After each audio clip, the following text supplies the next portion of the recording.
Class 9 के student जो आपका यहाँ पर 5 फरवरी को हिंदी का एग्ज़ाम होने वाला है, यहाँ पर वार्षिक एग्ज़ाम 5 फरवरी की, तो इसके लिए आपको हम शेयर कर रहे हैं मोस्ट इम्पोर्टेंट क्वेश्चन पेपर जो कि आपके लिए काफ़ी यहाँ पर वेरी वेरी मोस्ट इम्पोर्टेंट होने वाला है। तो आपको संपूर्ण क्वेश्चन पेपर बताने वाले हैं और साथ ही हम आपको मोस्ट इम्पोर्टेंट क्वेश्चन पेपर के यहाँ पर सॉल्यूशन भी देने वाले हैं।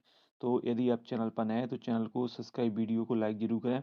साथ ही आपके जो वार्षिक एग्ज़ाम है वो यहाँ पर आपके होने वाले हैं 5 फरवरी से, और आपका जो 5 फरवरी है उसको आपका हिंदी का एग्ज़ाम रहने वाला है। तो उसके लिए आपको यहाँ पर आईएमपी क्वेश्चन पेपर हम आपको शेयर कर रहे हैं।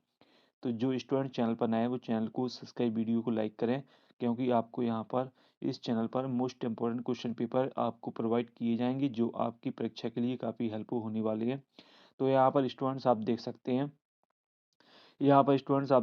आपका हिंदी का पेपर 75 नंबर का रहने वाला वार्षिक एग्जाम और विषय हिंदी का है, जो कि आपका 5 फरवरी को होने वाला है।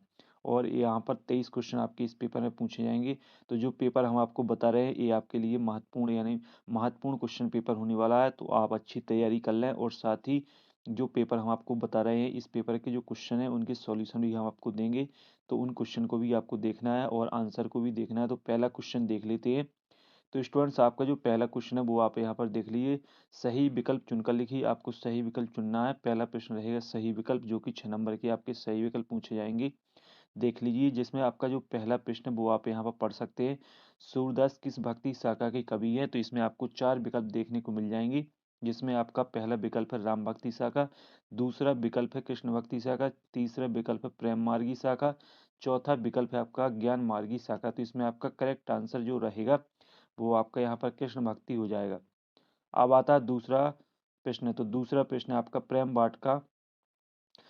वाटिका के रचनाकार हैं? तो इसमें आपको बताना है जायसी सिंह, कबीरदास, मीराबाई, रसखान। तो इसमें हो जाएगा प्रेम वाटिका की जो रचयिता है वो आपके रसखान है।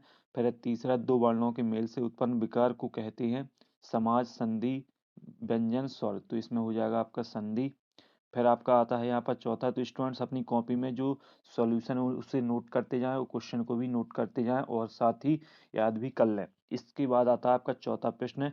हिंदी साहित्य का स्वर्ण युग माना गया है रीतिकाल को, वर्तमान काल को, वीरगाथा काल को, भक्ति काल को। तो इसमें आपका जो करेक्ट आंसर है वो आपका यहाँ पर भक्ति काल हो जाएगा। अब आता है आपका पांचवा प्रश्न। जहाँ किसी शब्द की आवृत्ति एक से अधिक बार हो परंतु हर बार उसका अर्थ भिन्न भिन्न हो, अलंकार होता है। तो इसमें आपको अलंकार बताना है कि कौन सा अलंकार हो सकता है। तो इसमें आपका श्लेष अलंकार है, उपमा अलंकार है, यमक अलंकार है और रूपक अलंकार है। तो इसमें आपका हो जाएगा यहाँ पर यमक अलंकार। फिर स्टूडेंट्स आता है अब यहाँ पर आपका छठवां प्रश्न है। तिब्बत में सबसे खतरे की जगह है? तो इसमें आपको बताना है। तो इसमें आपका हो जाएगा डांडी। इसके बाद आते हैं स्टूडेंट्स आपके खालिस्तान। 6 नंबर के आपके खालिस्तान रहेंगे, देख लीजिए। यहाँ पर आपके 6 नंबर के खालिस्तान पूछे जाएंगे और अच्छी तैयारी कर ले। वार्षिक एग्जाम आपके महत्वपूर्ण एग्जाम होते हैं, इसके लिए आपको बेहतरीन से बेहतरीन तैयारी यहाँ पर कराने वाले हैं। और साथ ही आपको जो पेपर दिखा रहे हैं वो आपके लिए most important IMP question paper रहेगा। तो यहाँ पर जो पहला क्वेश्चन है, खालिस्तान का महाकाव्य में जीवन का डॉट डॉट चित्रण होता है? तो इसमें आपको जो लिखना है वो आप यहाँ पर लिख लीजिए। यहाँ पर समग्र पहला खालिस्तान है, इसमें आप यहाँ पर लिख लीजिए समग्र। तो पहले खालिस्तान में समग्र आप लिख सकते हैं। और साथ ही ये आपका पहले खालिस्तान का सॉल्यूशन रहेगा, कॉपी में आप स्टूडेंट्स नोट कर लें। और इसके बाद है आपका दूसरा प्रश्न। दूसरा प्रश्न रहेगा दुष्ट व्यक्तियों के साथ साथ आदर्श भी डॉट डॉट होते हैं? तो इसमें आपको लिख लेना दूसरे का जो सही आंसर रहेगा, इसमें लिख लेना आपको पूर्णता। तो इसमें आपको पूर्णता लिख लेना है दूसरे में। और इसके बाद है आपका तीसरा खालिस्तान मात्रिक छंद का उदाहरण है? तो मात्रिक छंद का उदाहरण आपको लिखना है। तो इसमें आपका हो जाएगा दोहा। तो तीसरे का जो करेक्ट आंसर है उसमें दोहा हो जाएगा। फिर आता है आपका चौथा खालिस्तान अनुभूतियों के पक्ष का संबंध कविता के डॉट डॉट स्वरूप से है? तो इसमें जो आपका करेक्ट आंसर रहेगा वो आप यहाँ पर देख लीजिए। चौथे का आपका करेक्ट आंसर हो जाएगा आंतरिक। तो इसमें आंतरिक आप लिख लीजिए, चौथे में आप आंतरिक लिख लीजिए। कॉपी में नोट करते जाएं और याद भी करते जाएं, क्योंकि आपका जो वार्षिक एग्जाम है वो बहुत ही नज़दीक आ चुके हैं। इसके बाद है पांचवा। लेखक महादेव वर्मा के बाबा फारसी और डोडो भाषा के रचनाकार थे? तो इसमें आपको लिखना है जो पांचवा है, इसमें आपको लिखना है उर्दू। तो इसमें उर्दू आप लिख लीजिए, पांचवें का करेक्ट आंसर उर्दू हो जाएगा। इसके बाद है आपका छठवां। गधे का एक छोटा भाई है, उसका नाम क्या है? तो इसमें आपको लिख लेना है बैल। तो आपका जो छठवें का जो खालिस्तान है उसका करेक्ट आंसर बैल हो जाएगा। तो जल्दी से कॉपी में नोट कर लें। इसके बाद आते हैं स्टूडेंट्स आपकी सही जोड़ी, और यह प्रश्न तीसरा रहेगा आपका। जो आपकी सही जोड़ी वो भी आपकी 6 ही नंबर की रहेगी, यहाँ पर देख लीजिए। और जो आपका प्रश्न है तीसरा है सही जोड़ी बनाइए। तो इसमें जो पहला प्रश्न है इंद्र का पर्यायवाची, तो जो स्टूडेंट्स इंद्र का पर्यायवाची वो क्या होता है इसे आपको बताना है। तो इंद्र का जो पर्यायवाची है आपका हो जाएगा सुरपति। फिर आपका प्रेमचंद के फटे जूते, तो प्रेमचंद के फटे जूते हो जाएगा हरिशंकर परसाई। फिर है आपका तीसरा लेखक की नज़र अटक गई, तो इसका हो जाएगा 4 नंबर। यहाँ पर राहुल संकृत्यायन। उल्लू बनाना, तो उल्लू बनाना का हो जाएगा उल्लू बनाना मूर्ख बनना। निरोग, निरोग का हो जाएगा यहाँ पर आपका यहाँ पर विसर्ग संधि। और रीढ़, रीढ़ की हड्डी का हो जाएगा यहाँ पर घा। जगदीश चंद्र माथुर। तो इस तरीके से आपकी स्टूडेंट सही जोड़ी भी कंप्लीट हो जाती है। अच्छे तरीके से देख लीजिए और साथ ही टेलीग्राम चैनल से भी जुड़ जाइएगा। तो यहाँ पर आप देख लीजिए। अब आता है चौथा प्रश्न, एक शब्द एक वाक्य। तो आपके यहाँ पर 6 नंबर के एक शब्द एक वाक्य रहेंगे। और स्टूडेंट्स हम आपको जानकारी के लिए बता दें कि यदि आप यहाँ पर बस टू नेक्स्ट क्वेश्चन को भी अच्छे तरीके से तैयार कर लेते हैं तो आप यहाँ पर पास आसानी से हो सकते हैं। तो बस टू नेक्स्ट जो क्वेश्चन है उनकी तैयारी भी आप अच्छी तरीके से कर लें। तो आपका जो पहला प्रश्न है, लेखक के अनुसार प्रेमचंद किसके साथ फोटो खिंचवा रहे थे। तो इसमें जो आपका करेक्ट आंसर है वो आपको बताना है। तो इसमें आपको लिख लेना अपनी पत्नी। तो पहले का जो राइट आंसर है वो लिख लेना है आपको अपनी पत्नी के साथ। तो पहले में लिख लीजिए अपनी पत्नी के साथ प्रेमचंद फोटो खिंचा रहे थे। इसके बाद आपका दूसरा प्रश्न है। दूसरा प्रश्न है हिंदी का उपन्यास सम्राट किसे कहा गया है। तो इसमें हो जाएगा प्रेमचंद। केवल आपको एक ही शब्द में आंसर देना, पूरा नहीं लिखना आपको। दूसरे में जो दूसरा है उसका करेक्ट आंसर प्रेमचंद हो जाएगा। इसके बाद है आपका यहाँ पर तीसरा प्रश्न। तीसरा प्रश्न आप स्टूडेंट देख सकते हैं, चरण सरोज पखारन लागे में कौन सा अलंकार है। तो इसमें आपको लिख लेना है रूपक। तो तीसरे का जो करेक्ट आंसर है वो आपका रूपक हो जाएगा। रूपक अलंकार हो जाएगा आपका तीसरे का आंसर। तो आप रूपक अलंकार लिख लीजिए। इसके बाद है आपका चौथा प्रश्न, मनुष्य ईश्वर को कहाँ कहाँ ढूंढता फिरता है। तो इसमें आपको लिख लेना है जो चौथा प्रश्न है इसमें लिख लेना आपको मंदिर। लिख लीजिए आप अपनी कॉपी में या याद कर लीजिए मंदिर, मस्जिद, और यहाँ पर पहाड़ियों में, यहाँ पर तीर्थ स्थलों, इतना आपको लिख देना है। इसके बाद है आपका चौथा प्रश्न, चौथा प्रश्न सॉरी चौथा हो गया। पांचवा है आपका बालू के सांपों में कौन सा अलंकार है। तो इसमें आपको लिख लेना रूपक अलंकार है। इसमें भी आपका रूपक अलंकार हो जाएगा। इसके बाद आता है स्टूडेंट्स आपका यहाँ पर छठवां प्रश्न। तो छठवां प्रश्न आप यहाँ पर देख लीजिए, टीला खड़ा होना मुहावरे का अर्थ है। तो इसमें हो जाएगा आपका जो छठवें का आंसर है इसमें हो जाएगा आपका बाधाएं आना। इसमें आपका राइट आंसर हो जाएगा बाधाएं आना। ये आपका छठवीं का करेक्ट आंसर हो जाएगा। अब आते हैं स्टूडेंट्स आपके यहाँ पर सत्य सत्य। तो सत्य सत्य देख लीजिए, पहला प्रश्न है राम स्वरूप की पत्नी का नाम प्रेमा था। तो ये आपका बिल्कुल सत्य है, पहले में आपका सत्य हो जाएगा। पहला कथन आपका सत्य रहेगा। इसके बाद है आपका दूसरा प्रश्न। दूसरा प्रश्न है झूरी बेलों को देखकर गदगद हो गया। तो ये भी आपका सत्य रहेगा, तो दूसरे में भी आप सत्य कर लें। इसके बाद है आपका यहाँ पर तीसरा प्रश्न। तो तीसरा प्रश्न मोटाई शब्द में ई प्रत्यय जुड़ा है। तो ये आपका असत्य रहेगा। तीसरा आपका स्टूडेंट असत्य है, तो तीसरे में असत्य कर लें। इसके बाद है आपका चौथा प्रश्न, अड़ियल शब्द का अर्थ हटी है। तो ये बिल्कुल सत्य है आपका चौथा, यहाँ पर सत्य कथन रहेगा। और इसके बाद है आपका यहाँ पर पांचवा प्रश्न। तो पांचवा प्रश्न छंद को पढ़ने का प्रभाव गति कहलाता है। तो ये आपका बिल्कुल सत्य है, पांचवा कथन जो रहेगा वो आपका सत्य रहेगा।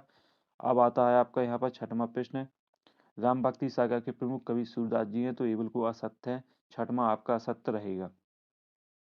तो इस तरीके से स्टूडेंट्स आपके जो सही विकल्प कंप्लीट हो जाते हैं। अब आते हैं यहाँ पर आपके जो बस टू नेक्स्ट क्वेश्चन है वो आपके 5 तक ही रहेंगे, और 5 तक आपके 30 नंबर के बस टू नेक्स्ट रहेंगे। इसके बाद स्टूडेंट्स आता है आपका प्रश्न छठवां। छठवां आप यहाँ पर देख लीजिए 2 नंबर के रहेंगे, और ये आपके ये आपके लिए very very most important question रहेंगे। तो आपका जो छठवां है इनके सॉल्यूशन भी हम आपको देंगे। तो प्रश्न छठवां है, हथकड़ियों को गहना क्यों कहा गया है, और अर अरहर और सनई के खेत कवि को किस प्रकार दिखाई देते हैं। तो इनके जो सॉल्यूशन वो आप यहाँ पर नीचे देख सकते हैं। स्टूडेंट्स आपको हर प्रश्न का सॉल्यूशन दिया जाएगा, और जो सॉल्यूशन दिया जाएगा वो स्पष्ट और सीमित शब्दों में ही आपको बताया जाएगा। तो यहाँ पर प्रश्न छठवें का जो सॉल्यूशन वो आप यहाँ पर देख लीजिए, हथकड़ियाँ अपराधियों के लिए बंधन हो सकती हैं, परंतु देश प्रेमी और स्वतंत्र सेनानी यहाँ पर पढ़ ली स्वतंत्र सेनानी के लिए गहनों से कम नहीं थी।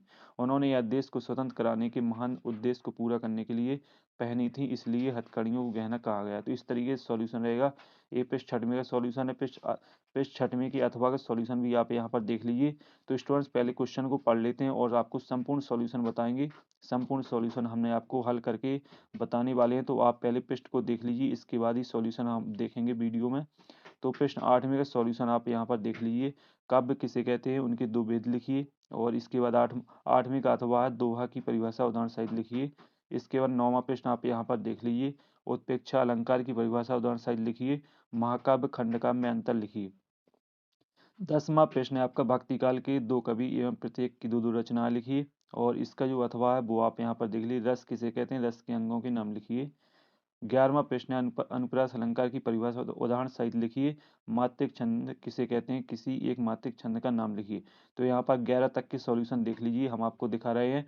साथ ही जो स्टूडेंट चैनल पर नए हैं वो चैनल से जरूर जुड़ें। चैनल से जुड़ने के लिए चैनल को सब्सक्राइब करें। तो ये आपका प्रश्न 7वें का सॉल्यूशन है। और स्टूडेंट्स आप या तो स्क्रीनशॉट लगा लें या कॉपी में नोट करते जाएं। ये प्रश्न 7वें का सॉल्यूशन है। ये प्रश्न आपका 7वें प्रश्न का अथवा का सॉल्यूशन है। ये आपका 8वें प्रश्न का सॉल्यूशन है, देख लीजिए, स्पष्ट तरीके से पढ़ सकते हैं। आपको सीमित शब्दों में स्पष्ट रूप से सॉल्यूशन दिखा रहे हैं। और ये आपका यहाँ पर प्रश्न 8वें के अथवा का सॉल्यूशन रहेगा दोहा छंद। ये प्रश्न आपका 9वें का सॉल्यूशन है, आप यहाँ पर देख लीजिए। 9वें का सॉल्यूशन देख सकते हैं, ये 9वीं का अथवा का सॉल्यूशन है और इसका स्क्रीनशॉट आप लगा सकते हैं। महाकाव्य और खंडकाव्य में अंतर, ये रहा आपका 10वें पृष्ठ का सॉल्यूशन, देख लीजिए और पढ़ लीजिए। स्क्रीनशॉट आप लगा सकते हैं। सॉल्यूशन चाहते हैं तो टेलीग्राम को ज्वाइन करें, वहाँ से आप पीडीएफ भी प्राप्त कर सकते हैं। ये यहाँ पर अथवा का 10वीं की अथवा का सॉल्यूशन रहेगा। और ये आपका 11वें पृष्ठ का सॉल्यूशन है। और 11वें पृष्ठ की अथवा का सॉल्यूशन रहेगा। आप प्रश्नों को और देख लेते हैं और सॉल्यूशन भी आपको बताएंगे। तो 11वें पृष्ठ तक की सॉल्यूशन हमने आपको बता दिए। इसके बाद आता है आपका 12वां प्रश्न। 12वां प्रश्न आप यहाँ पर पढ़ लीजिए। 12वां प्रश्न, गद्य की प्रमुख विधाओं के नाम लिखिए। एकांकी की दो विशेषताएं लिखिए। 13वां प्रश्न है, तिब्बत के लोग क्या लेकर घूमते थे और निपात शब्द किसे कहते, उदाहरण सहित लिखिए। इसके बाद आता है स्टूडेंट्स आपका यहाँ पर 14वां प्रश्न, हरिशंकर परसाई महादेवी वर्मा की भाषा शैली की विशेषता लिखिए। लेखिका मृदुल गर्ग अपनी नानी से क्यों प्रभावित होती थी, मुहावरे एवं लोकोक्तियों में अंतर लिखिए। और इसके बाद 16वां प्रश्न आप यहाँ पर देख लीजिए। निम्नलिखित मुहावरे के अर्थ वाक्य में प्रयोग लिखिए। गदगद होना, ईंट का जवाब पत्थर से देना। और सलीम अली पक्षी प्रेमी कैसे बने, लिखिए। इसके बाद आपका 17वां प्रश्न है, संधि और समास में अंतर लिखिए। और इसका अथवा है आपका यहाँ पर, काजी हौज में कैद पशुओं की हजारी क्यों ली जाती थी। तो इसके सॉल्यूशन आप यहाँ पर नीचे देख लीजिए। 7वें पृष्ठ तक के सॉल्यूशन आपको बता रहे हैं। प्रश्न आपको हर पृष्ठ का सॉल्यूशन दिया जाएगा और साथ ही जो सॉल्यूशन दिया जाएगा वो आपको स्पष्ट सीमित शब्दों में यहाँ पर बताया जाएगा। इसके बाद जो 11 तक के पृष्ठ सॉल्यूशन आपने देख लिए थे, 12 तक के, ये रहा आपका 12वीं के अथवा का सॉल्यूशन। ये रहा 13वें पृष्ठ का सॉल्यूशन, देख लीजिए और साथ ही स्क्रीनशॉट लगा सकते हैं या कॉपी में नोट कर सकते हैं। ये आपका 14वें पृष्ठ का सॉल्यूशन रहेगा, यहाँ पर देख लीजिए। और साथ ही ये है आपका 15वें पृष्ठ का सॉल्यूशन। 15वां प्रश्न आप यहाँ पर पढ़ सकते हैं और इसका सॉल्यूशन भी आप अच्छे तरीके से पढ़ सकते हैं। और साथ ही स्टूडेंट्स ये रहा आपका यहाँ पर 15वें पृष्ठ का अथवा का सॉल्यूशन, स्क्रीनशॉट लगाते जाएं। ये है पृष्ठ 16वें का सॉल्यूशन। 16वें का अथवा सॉल्यूशन भी आप यहाँ पर देख लीजिए। ये रहा आपका पृष्ठ 7वें का सॉल्यूशन, संधि और समास में अंतर। ये है 7वीं का अथवा का सॉल्यूशन। और साथ ही स्टूडेंट्स 17 तक की सॉल्यूशन हमने आपको कंप्लीट करवा दिए। अब जो आपके अगले प्रश्न रहेंगे उनके सॉल्यूशन भी हम आपको बताएंगे। पहले आप पृष्ठ को देख लीजिए और साथ ही पृष्ठ को समझ लीजिए किस तरीके से आपके प्रश्न रहने वाले हैं और आपके लिए कौन से प्रश्न इंपॉर्टेंट रहने वाले हैं। तो यहाँ पर प्रश्न 18वां प्रश्न आप देख लीजिए। उपयुक्त काव्यांशों का संदर्भ प्रसंग सहित भावार्थ लिखिए और इसका आप अथवा लिख लीजिए। और 19वां गद्यांश की संदर्भ प्रसंग सहित व्याख्या कीजिए। और इसके बाद आपका 20वां प्रश्न है, यातायात के नियमों पर एक अनुच्छेद लिखिए। 20वें का अथवा प्रश्न है, कक्षा में अपनी प्रिय मित्र से पढ़ाई से संबंधित संवाद लिखिए। इसके बाद आपका 21वां प्रश्न है, अपठित गद्यांश को पढ़कर जो पूछे गए प्रश्न उनके आपको आंसर देना है। और साथ ही इसके बाद 22वां प्रश्न है, इसमें आपको यहाँ पर प्राचार्य को आवेदन पत्र और परीक्षा परिणाम बेहतर होने के लिए यहाँ पर मित्र को यहाँ पर पत्र लिखें। और 23वां है आपका यहाँ पर निबंध टाइप क्वेश्चन। तो इनके स्टूडेंट सॉल्यूशन आपको नेक्स्ट पार्ट में मिलने वाले हैं। नेक्स्ट पार्ट के लिए वीडियो को लाइक, चैनल को सब्सक्राइब जरूर करें। तो अगली वीडियो में स्टूडेंट्स फिर मिलते हैं, तब तक के लिए जय हिंद, वंदे मातरम।